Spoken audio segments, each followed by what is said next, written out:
Bloomberg Audio Studios. Podcasts, radio, news. You're listening to the Bloomberg Balance of Power podcast. Catch us live weekdays at noon and 5 p.m. Eastern on Apple CarPlay and Android Auto with the Bloomberg Business app. Listen on demand wherever you get your podcasts or watch us live on YouTube. In a story that has dragged on days, and it's really just beginning. Let's be honest, not the market reaction, but the tariffs. The reciprocal tariffs go into effect at midnight tonight. And there are questions about, of course, their impact. There are questions about what deals, in fact, could be made as we look squarely at China today. President not making anyone happy in Beijing, now criticizing President Trump's threats to oppose this additional, remember yesterday around this time, 50% tariff, he said, reciprocating the reciprocal or something to that effect. China calls it blackmail. The U.S. threat to escalate tariffs on China, a mistake on top of a mistake. The country's commerce ministry said in a statement, China will never accept it if the U.S. insists on its own way. China, ready? Will fight to the end, unquote. That does not sound like a country that's about to make a deal. Though on Truth Social, President Trump says quite the opposite. China also wants to make a deal badly, he writes, referring to a deal in the works now with South Korea. But they don't know how to get it started, he says. We're waiting for their call. It will happen! Exclamation point. Earlier today, we heard from the chair of the Council of Economic Advisors at the White House, Stephen Myron, on Bloomberg surveillance, had this to say. I think that depends on the Chinese. And, my advice to them would be that they have a lot more to lose than America does, that America holds the leverage, and everybody knows that, and therefore they should seek a détente, and they should offer concessions which would persuade the president to relent. Seek a détente, as we do right now with the great Tom Orlik. There was one voice we wanted to get to today, as this really seems to focus around China at the moment, and that is the chief economist at Bloomberg Economics, Tom Orlik, who spent a good chunk of his career reporting in China and has a good sense of the psychology right now in Beijing. It's great to have you back, Tom. Great to be here. I have very simple questions for you on this. Because we're actually talking about fairly simple ideas here. It's just been a very complicated reaction. What is the psychology when you hear terms like blackmail, fight to the end? How is Beijing interpreting this line from the White House when it comes to tariffs and more layers of tariffs? So, of course, I don't have a window into China's leadership compound in Beijing, Joe. But I suspect if we could listen in on some of those conversations, China's leaders will probably be thinking, well, first, in Trump's first term, we engaged in an extensive negotiation over tariffs. Mm-hmm. We struck a deal. Yes, we didn't fully live up to the terms of those deals, but there was a COVID pandemic. Yeah. It's force majeure. Now, Trump's hitting us again, and with much higher tariffs. Is this a reasonable negotiating partner? If we negotiate in good faith once and do a deal, but that deal doesn't seem to have any traction, is there any point in us engaging in another negotiation? Mm-hmm. So I think that's probably part of the reason why we're seeing China hitting back rather than attempting to negotiate. Interesting. Fight to the end is pretty stark. That sounds like we're not going to be reaching a deal anytime soon. Washington has a certain angle on China. It's a bipartisan affair, although this White House has a particular obsession with China when it comes to trade. Does it deserve that reputation? So I think the idea that China has more to lose from this than the United States does is true. China has the trade surplus. The United States has the trade deficit. China is benefiting from catch-up on technology as U.S. firms move their factories and their expertise and their IP into the Chinese market. So China does have more to lose here, but China's not the only country that has something to lose in a trade war. Sure. Think about the U.S. firms, which have supply chains across China's east coast. Apple being a prominent example. Think about the US consumers who've grown used to being able to pick up their clothes and their sneakers and their electronics at bargain basement prices. And think of the investors who've been making big bets on this relationship staying in place. There are some pretty important US constituencies who are going to be losing out here. Well, that's right. I mean, you could argue we wouldn't have Walmart without China, right? We wouldn't have cheap appliances without China. We'd be paying $3,000 for an iPhone without China, or some of the countries that have seen spillovers with Apple and so forth trying to relocate some manufacturing. But this is why people are talking about upending the world economic order. Without China, do we not pay more for everything? Well, I think the president, if he were here in the studio, Joe, would say we'd also have more of a manufacturing industry if it weren't for China, right? So there's two sides to it but for everybody. But our labor is much more expensive. The labor's much more expensive, but maybe it's worth paying more for our consumer goods, the White House believes, if that guarantees a future for the US manufacturing industry, a path to a stable middle-class life for US workers, and locks in our national security, right? Part of the argument here is not about economic efficiency and profits and market gains. It's about recognizing that China's a geopolitical rival. Yeah. And do we want to be so dependent on a geopolitical rival for crucial inputs? Sure. Well, you talk about, high-end manufacturing, advanced manufacturing. I understand the drive there. When you're talking about making socks or sneakers, is that really what we want to bring back to this country? What would our economy look like? I think that's a great question, Joe. So I used to live in China, and I visited some of the manufacturing centers. I've seen what it's like working in a factory that snaps together iPhones or sews up sports gear.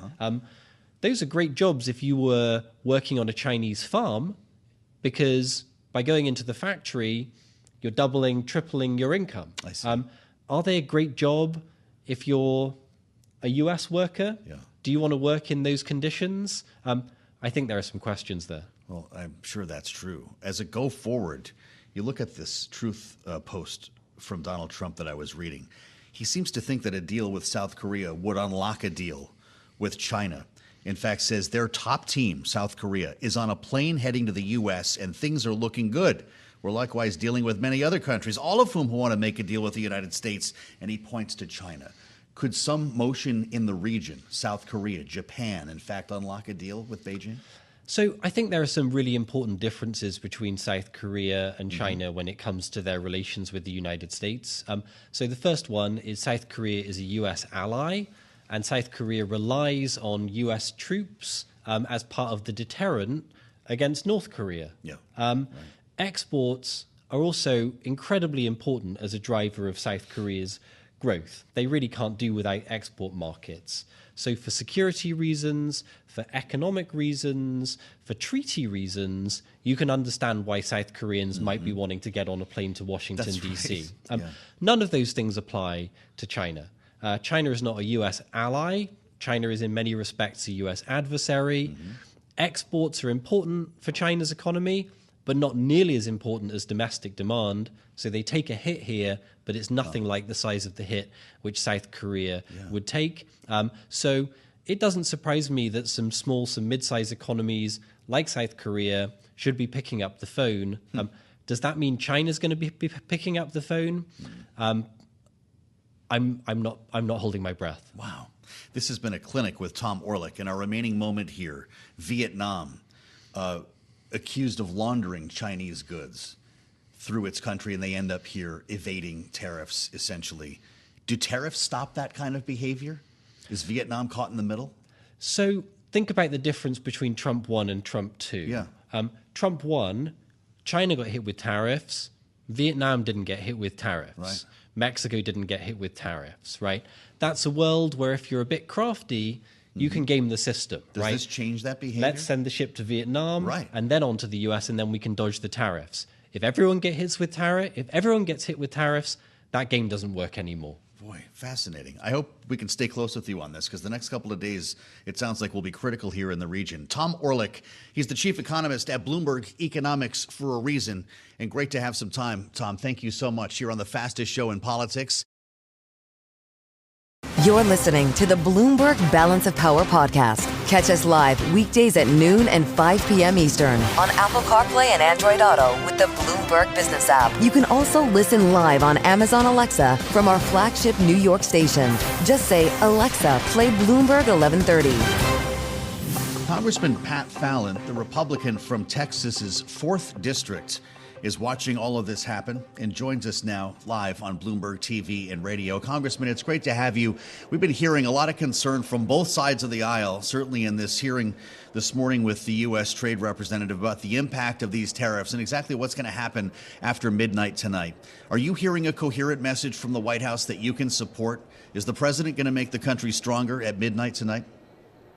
Absolutely, I am hearing a coherent message, and that is that there are I just was with leadership, and they had just gotten off the phone with President Trump, and he said to them there was about 70 countries that have reached out to the administration and want to negotiate trade deals. So what it looks like it's shaping up, and I'm not going to panic at all, and I don't think anybody should, because things like this, you know, days and weeks, they should be measured in days and weeks. They should be measured in months and years, and I do think that we're going to see trade deals, really a cascade of them, that will strengthen this country, will put us in a better position, and I think the economy will show more strength. Well, Congressman, as we consider that kind of time horizon, what are you telling your constituents about what they should be bracing for in the days and weeks ahead in the more short term compared to what you just described as the months and years ahead? Because this is consistently how we see it framed by this administration. Short-term pain for longer-term gain. I think really what you're asking, Kayleigh, is how short-term is short-term? Is it going to be a few weeks? Exactly. Is it going to be a few months, et cetera? Don't have the crystal ball, but what I suspect will happen is that once we see these major countries making deals, like Vietnam, that would be that's a sizable deal. Obviously, the EU would be seismic, and then the markets will see, okay, we're seeing some steady stability, we're seeing some achievement, and you're going to see a slow isolation of China. And then it's up to them to make a deal. I know that they're going to have to save face and whatnot, but this trade war will hurt them way more than it will hurt us. We will experience some pain, no doubt, but they will experience it tenfold. So it behooves them to come to the table as well, and I think you'll see that. You just won't see it immediately for really, I think, egotistical reasons. When you deal with an authoritarian regime, that's juiced into the equation. Well, they do like to buy some of our stuff as well, but we buy a lot more of theirs, Congressman. The U.S.-China Business Council finds that the 4th Congressional District, your district alone, exported $510 million worth of goods to China in the most recent year we have here, 2022. What could that mean for your local economy if those exports begin to slow? The 4th Congressional District in Texas as a whole has a very dynamic economy, Joe, and if we were our own country, we'd be the 8th largest economy in the world. So 510 million, while that's a big number, you know what, our constituents are rooting for America and America's success. Unlike some other networks like CNN that was seemingly rooting for China, was an article I read yesterday.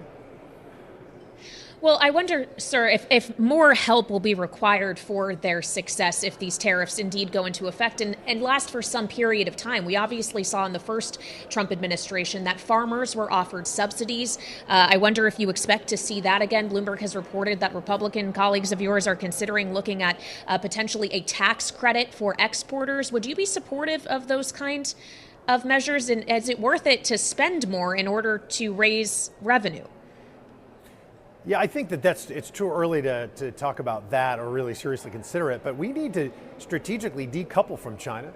Obviously, we're going to trade with them even when this is over, but the over-reliance that we've had on our number one geopolitical competitor is alarming, and really COVID should have woken us up to that reality.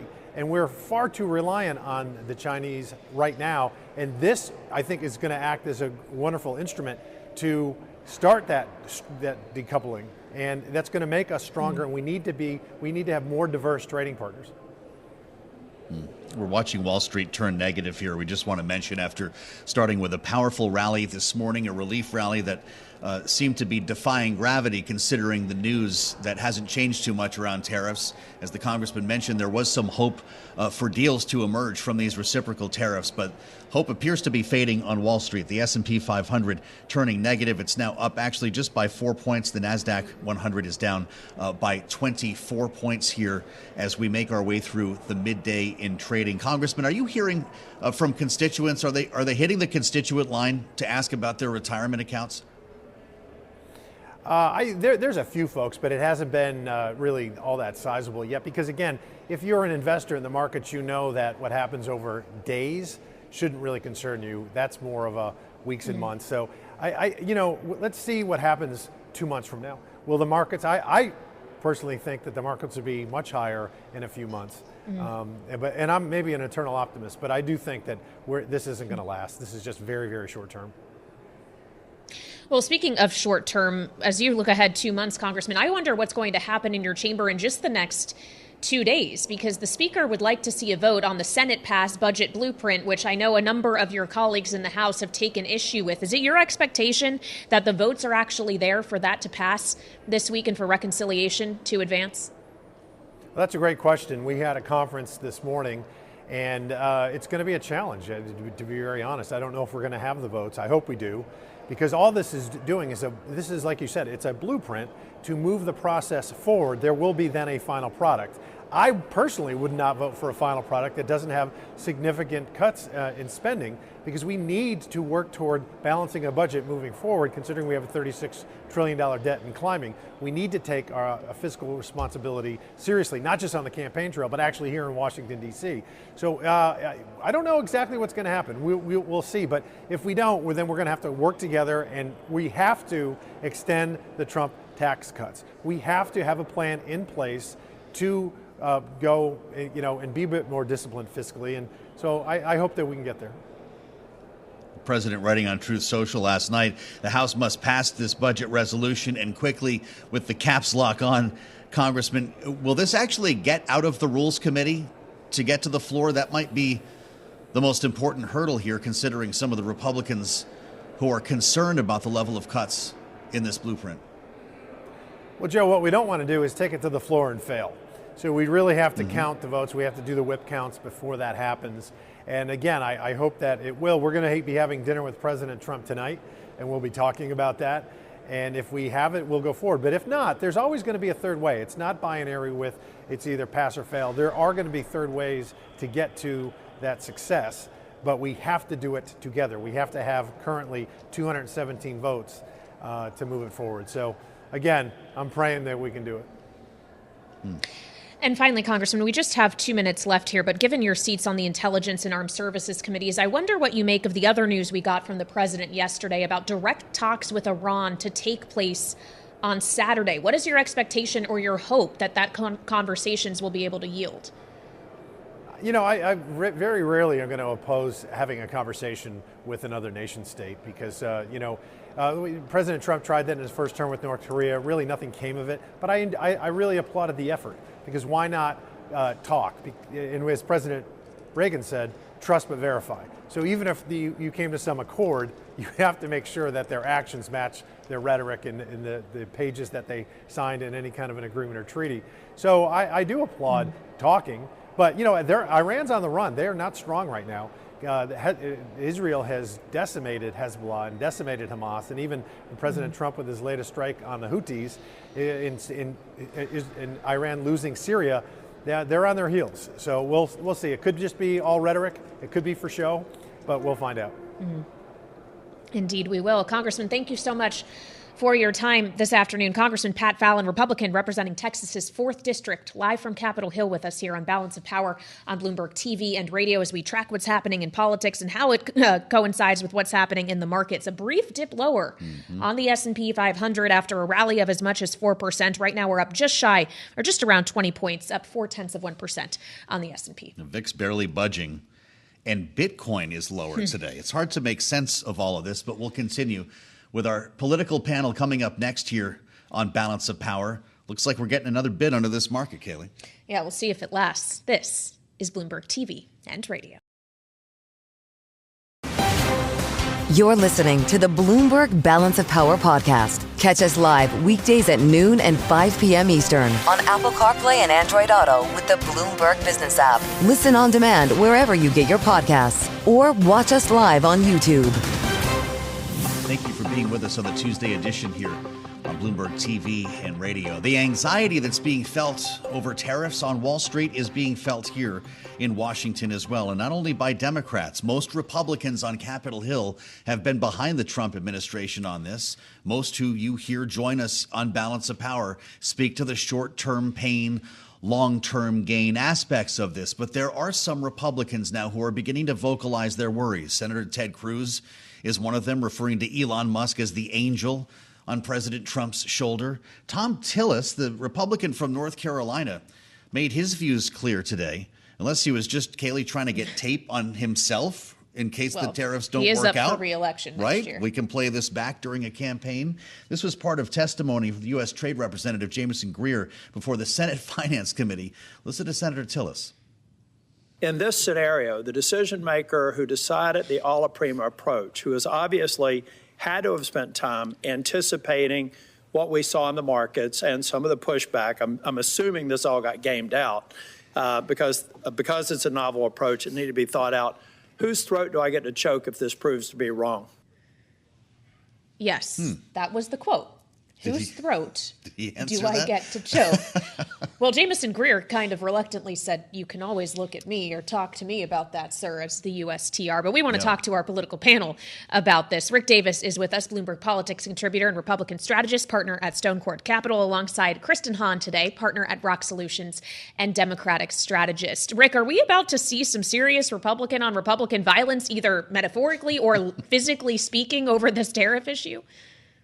Yeah, I definitely think we're entering the era where there's very little anxiety between Democrats and Republicans, because Republicans basically see this as a win or lose proposition amongst themselves. So now the question is, between Congress and the administration, who's going to pay, right? I mean, Donald Trump's the decision maker. There's no question that there's not a policy making apparatus that includes the trade rep that's going to decide these tariffs.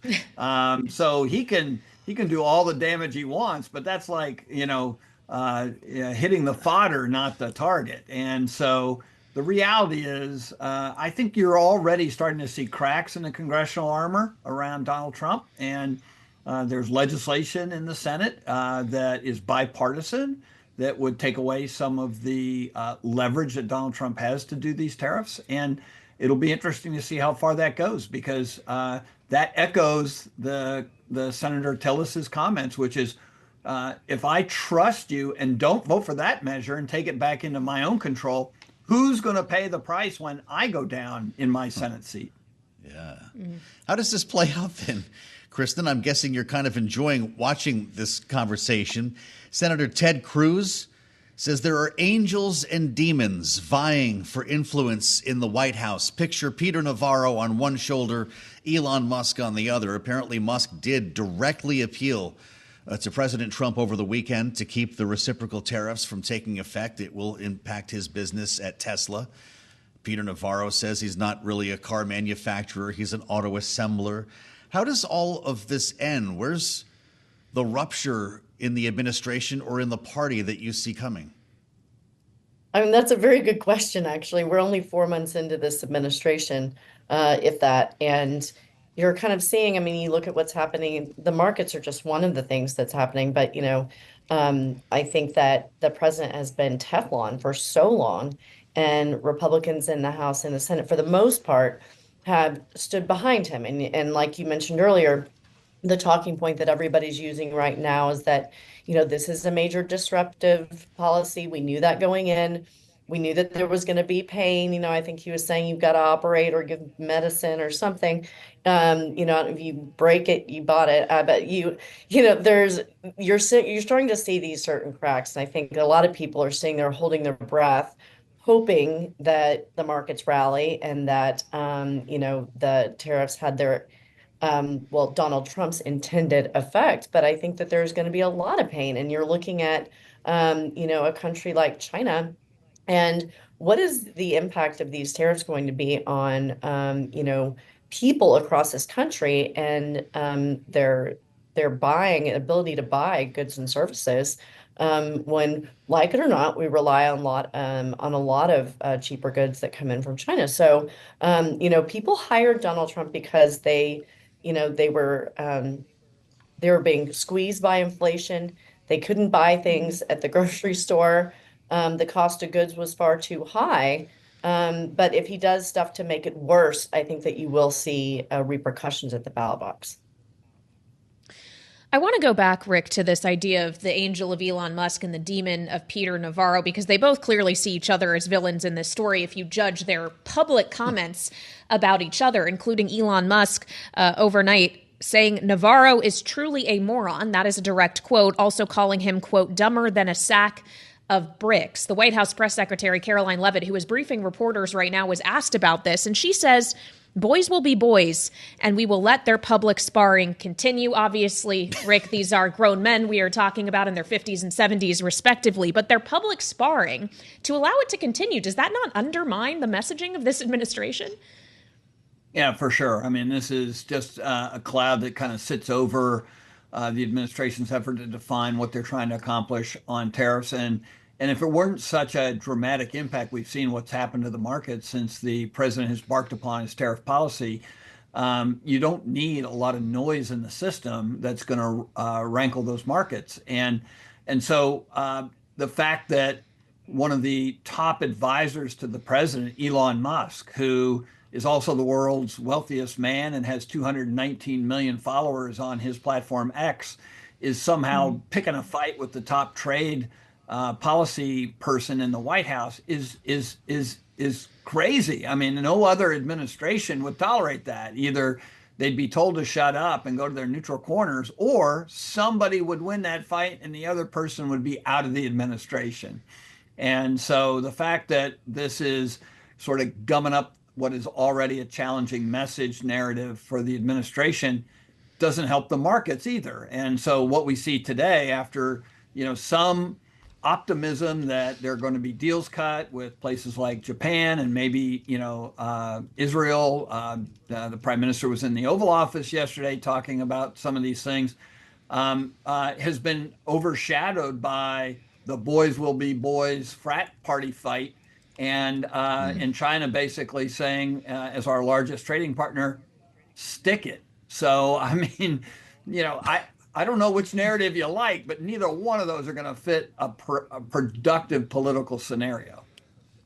Kristen, Kaylee mentioned some of the nicer things that Elon Musk has said about Peter Navarro on Twitter. A couple of his posts were deleted, in fact, because they were so offensive. There's one that I could not read on the air here if I wanted to keep my job.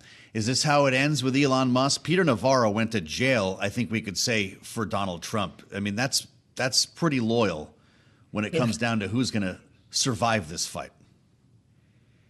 Yeah, I mean, I think when you talk about Donald Trump, I mean, we've always talked about how he kind of runs, whether it's his business or the White House, like a mob boss, dedication and loyalty seem to be the number one thing he cares about. So we'll see who comes out of this fight on top. But I totally agree with Rick Scott. I mean, I didn't think there was anything that could surprise me about this administration. But when you see two of the top advisors to the president of the United States publicly fighting, it's not good for anybody, particularly not their messaging going forward. So I guess we'll have to see this. What did they call it? A locker room? Maybe that was a previous thing they called locker room talk, or boys will be boys. That's just not a good answer. And frankly, they should come up with a better solution to this little spat. Well, Caroline Levitt has had to answer more questions than just about this little spat. She was talking about specifically tariffs and U.S. manufacturing being brought back by them. She suggested that the president thinks the U.S. has the workforce to make iPhones. Rick, this is, of course, as we consider the supply chains of companies like Apple who left China or started to diversify away from China to other countries that are also now facing incredibly high interest rates. Even if we had the labor supply, do we have the desire on the part of the American workforce to work in that kind of manufacturing? Is there not a reason why it was outsourced to other countries aside from just the cheapness of that labor? Yeah, look, I mean, you're almost at full employment in the United States. So where you're finding thousands of workers who are going to go into a factory and assemble iPhones and things like that, it would be a challenge. And the fact is that none of those things can happen overnight. I think conservatively, they're talking years to be able to recreate the manufacturing and forget about the supply chain, because the supply chain, that all the parts and materials and technology that goes into an iPhone is also built in China. And so where's that supply chain going to come from? Because we're ill-equipped to start manufacturing the kind of components that go into these kinds of units. Why? Because they're done much cheaper in other markets. So I think a lot of this talk about how we're going to bring back manufacturing in the United States needs to be accompanied with what kind of manufacturing. Are we really going to become the low-cost producer in the world? Of course not. We don't want to be, because we aspire to better things for workers in America than, a sweatshop. So, I mean, the reality is when you really open up the Pandora's box on this kind of rhetoric, you really wonder what it is we're trying to accomplish. Good jobs, high-paying jobs, technical jobs that would encourage people to get better educations. Yes, those are the things we're looking for here in the U.S. Mm-hmm. Rick Davis, Stone Court Capital, Kristen Hahn, Rock Solutions, our great panel. As Howard Lutnick said on CBS Sunday Morning, the army of millions of human beings screwing in little screws to make iPhones, Kaylee, the kind of thing that's going to come to America. We'll see about that. Much more ahead here on Bloomberg. Stay with us on Balance of Power, live from Washington. You're listening to the Bloomberg Balance of Power podcast. Catch us live weekdays at noon and 5 p.m. Eastern on Apple CarPlay and Android Auto with the Bloomberg Business app. You can also listen live on Amazon Alexa from our flagship New York station. Just say, Alexa, play Bloomberg 1130. Current Treasury Secretary has just hit us with a fresh post on X about these tariffs, Joe. Scott Bessent saying President Trump's end goal is bringing back jobs and manufacturing to the United States, raising wages, increasing revenue, and reviving the American dream. He goes on to say that what they're trying to do is, quote, right the wrongs of long-standing global trade imbalances. That's right. Different than raising revenue, for instance, to pay for tax cuts, as we seem to get together every day here, Kaylee, to figure out which one it is. What is the drive? And maybe it's a combination they're in. Do baseline tariffs stay in place, generating that 10% to help fill coffers in the U.S., and we use reciprocal for negotiations? All of these questions are unanswered. Well, and there are questions that we have as well for Greta Peisch, partner at Wiley Ryan, former general counsel at the Office of the U.S. Trade Representative, who is joining us now here on Bloomberg TV and radio. Greta, when we consider the prospects of this being a revenue raiser, if at least in part that is what the objective is here, to what extent will any revenue gains be offset by just lower trade between the U.S. and its trading partners? Because we've heard from many economic minds that it is expected that the actual volume of that trade will go down, and that impacts the overall number you could bring in, right? Yes, that's exactly right. As you raise the tariff, you would expect demand for imports to go down. And in fact, that's what the administration says, that in part that's what they want to do by creating incentives to move manufacturing here. So if your primary objective is revenue raising, what you may want to do is have a relatively lower tariff on a broader base of imports, which sort of sounds like that 10% base that they've already put in place that came into effect on Saturday. Higher tariffs, of course, are going to drive import volumes down and ultimately lead to less revenue collection. We heard from the U.S. Trade Representative Jamieson Greer in testimony earlier today. He's got 2 days worth today in the Senate, where he spoke with Senator Bennett, Michael Bennett of Colorado, about the impact of these tariffs. Let's listen. What is it the American people should expect to be able to suffer as a result in terms of rising prices? I think there's not really a one-to-one on tariffs and price effects, and so many things go into price. I know you think I'm probably like dodging and weaving on this, but I'm looking at data. I know you're smart enough to know that the likelihood is that prices are going to go up for the American people as a result of the tariffs. Was he dodging and weaving there? I'm trying to understand where the administration is on this, because we hear a lot about a one-time impact. Wall Street's factoring in, it looks like, a lot worse. Well, it isn't so much a dodge and weave in the fact that, inflation has a lot of components that go into it. It's a macroeconomic indicator that isn't just driven by tariffs. And in fact, often it's something else going on, the labor market, supply, demand. In the past, we haven't seen tariffs drive inflation. Even in the first Trump administration, when tariffs went up quite a bit on China, and that felt like a lot at the time. Of course, now what we're talking about is much bigger. That action did not cause inflation or other tariffs that have been put in place in the Trump administration and other administrations. We just don't usually think of tariffs as being an inflation driver. This is a big experiment of a much larger trade action than we've ever seen. So in part, we'll have to wait and see and how it interacts with other parts of the economy. But I think his comment is valid in the sense of looking back at how we usually think about tariffs and their magnitude and their impact on the economy. It is a bit complicated as to how they get baked into prices and what their effect is. Well, I'd like to talk about one specific magnitude of tariffs on one of our trading partners, Greta, and that is China, because in addition to the 20% tariffs that have already been put into place to combat what the White House argues is the trade of fentanyl, and 34% in terms of the reciprocal tariff rate it was already intending to impose at midnight tonight, the White House has confirmed today it is going ahead with that additional 50% tariff on Chinese goods, bringing the effective rate to 104%. With a level that high, Greta, what is realistically going to happen with the trade relationship between the U.S. and China and the flow of goods? Well, like all of these tariffs, I think the big question is, what is the end game? What is the administration attempting to achieve with these tariffs? And it may be different, and likely is a bit different with respect to China than with respect to other trading partners. But I think a question here is this about decoupling from China? Is it to increase leverage to have a negotiation, which it seems like at times the president may have alluded to?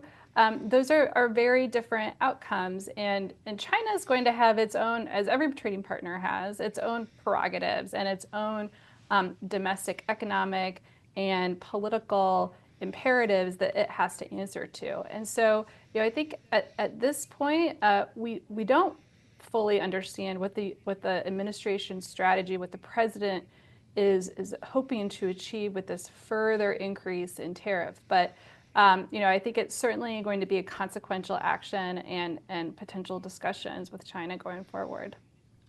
Does the U.S. Trade Representative's office model this maybe in conjunction now with the Secretary of Commerce to kind of play this out, to see what it is we're actually asking for? When you hear Howard Lutnick talk about iPhones being assembled in the U.S. once again, we heard from Dan Ives on that. The analyst said that would mean basically a $3,000 iPhone. Where becomes the line of diminishing returns when decisions like this are being made? I mean, it's a great question. And again, we don't know what's in the mind of the administration and the president and what they're hoping to achieve with these tariffs and negotiations. Just a few minutes ago, the press secretary, Caroline Leavitt, said that the president was directing members of the trade team to come up with tailor-made deals for trading partners that are unique with respect to the trade relationship, imports, exports, the barriers in each of those markets.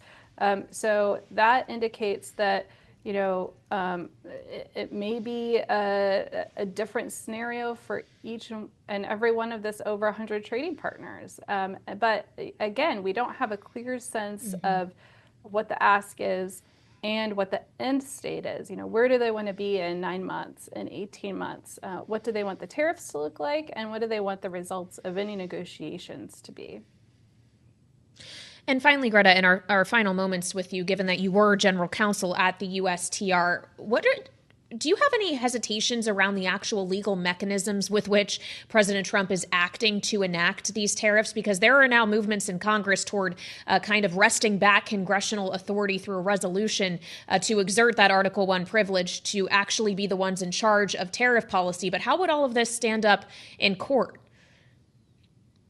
Well, Congress certainly has the ability to take action to counteract or address the trade policies that have been enacted by the president so far. And yes, there are also rumors or in even one case that's been filed to challenge some of the tariffs that have been put in place since President Trump came into office. But I think there's a lot of question marks there. He is stretching these authorities in new ways and using them in a magnitude that hasn't been attempted before.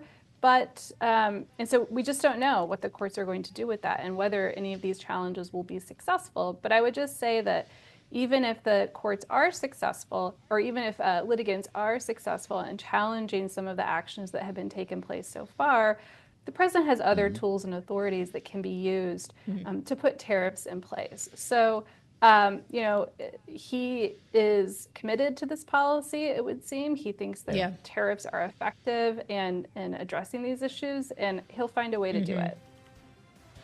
Greta Peisch, Wiley Ryan, former General Counsel, the Office of the USTR. Greta, many thanks for the conversation. Thanks for listening to the Balance of Power podcast. Make sure to subscribe if you haven't already at Apple, Spotify, or wherever you get your podcasts. And you can find us live every weekday from Washington, D.C. at noontime Eastern at Bloomberg.com.